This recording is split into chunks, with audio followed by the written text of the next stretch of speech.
Excerpts from letters written to the Marine from family 1979 through 1983. Hello, it's Charlie. When my master, Bryant, was in the military, he received many letters from family and friends. Without these letters, it is very possible he would have gone insane. As a show of appreciation to his family, he wanted to say thank you with this reflection. Sooner or later, the children leave their homes in order to face the many challenges of life. Whether they are going off to college, getting married, or starting a job far away, a tough decision they must make. Some make the decision with ease. Others find it difficult and adjust accordingly. In my case, I welcomed the opportunity to fly the coop with open arms. If I could have, I would have left home a year prior to the actual time that I did. I had reached my limits to being confined in a small town that offered no future prosperity. For a year or so, I took the time to map out my upcoming life's agenda. I wanted to join the United States Marine Corps and remain there for at least 4 years. By doing this, I would establish right away a steady income. Also, I wanted to travel and meet people of diversity. My biggest reason for wanting to join the Marine Corps was the challenge. I had been told that it was the toughest branch in the service. Since I had never been challenged to such a degree in my 19 years of existence, I was willing and looking forward to taking on the task. I figured, if I could make it through the rigorous boot camp training of the Marine Corps, then life ahead wouldn't be so much of a future shock. After making the biggest decision of my life, the trials and tribulations were about to take place. Here is my story with regards to flying the coop. If not for the love and support of family and friends during this period, there is no possible way this particular story could have been written. Instead of my normal way of presenting a story to you, I would like to introduce a compilation of letters written to me from my family. These letters are very important to me, because they came at a time when I needed moral support. Also, these letters kept me abreast as to what was going on back home. In this compilation, there are letters written from as far back as 1979. These letters were written by various members of my family. Mama, Willie, Clarence, Teresa, Christine, Maurice, cousins, Diane and Nellie Britt, and friend, Preston T. Wallace. The conversation from these letters were very heartwarming and special to me. Some of the letters that I received expressed encouragement, especially during my first few weeks in boot camp. I was very discouraged with my new environment and I wanted out. Some letters kept me abreast with the happenings around my hometown. Some letters expressed disapproval of my behavior with respect to the way I was treating a certain individual in my relationship. Overall, these letters highlighted special and not so special moments in the lives of those who were writing. In some cases, family members were very sick and had incurable diseases. Besides written admittance, it was also obvious through the handwriting and the incompletion of sentences. In other cases, there were expressions of joy and happiness with respect to going to high school, graduating from high school, getting a driver's license, moving into one's apartment for the first time, getting married, winning a fight, and falling in love. As I release you into this exclusive archive of precious memories, I would like to wish you an enjoyable read. Love, Bryant, the ex-Marine. October 23, 1998. Touching moments. During the early years of Christine's life, a mean streak ran up and down her persona. In a sense, she was uncontrollable. Often, she and Daddy had confrontations. Pages 42 to 43.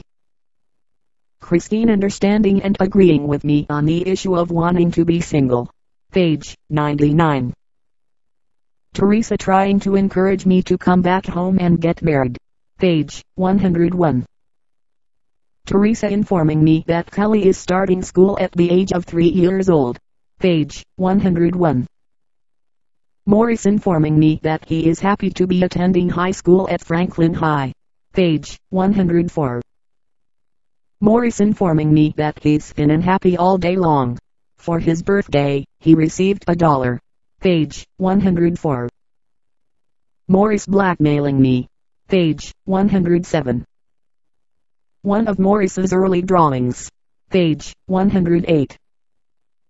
Cousin Diane informing me that an ex-girlfriend is pregnant. Page 106.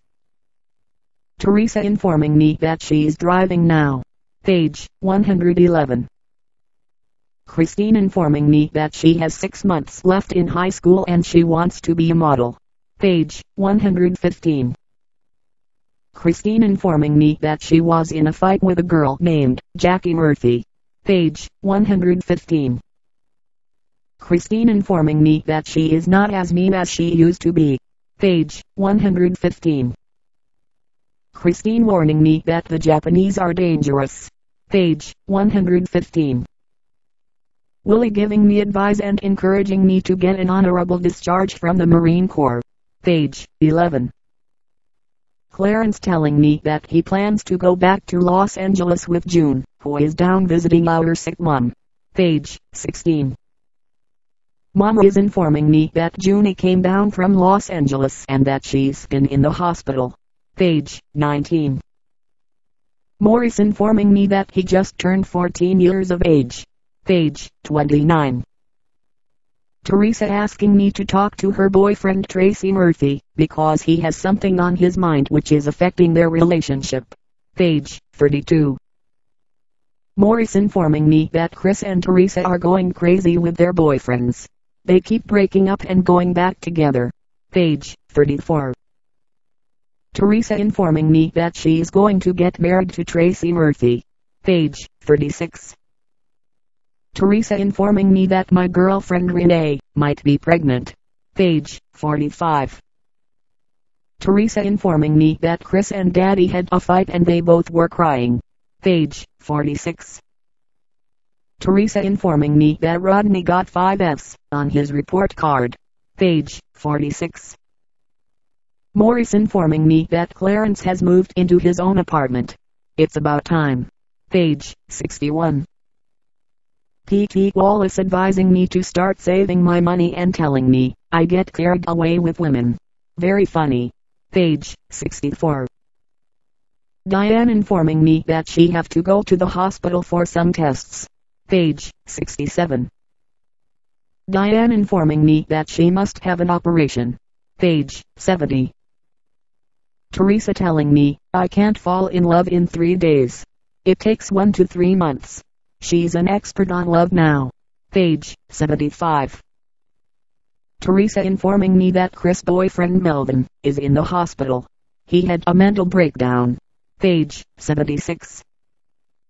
Clarence informing me that he's attending Southwest College in Los Angeles and he gets a phone call every day from the ladies he's met. Page 78. Although I did not post any of them, I want it to be perfectly clear that I also received many letters from close and dear friends. Each and every one of them provided me with emotional entertainment that constantly kept my spirits high. At this point, I would like to take this opportunity to thank each of them on a one-on-one basis. Thank you Dalvinia for that special friendship that grew out of fate. Your letters always encouraged and praised me.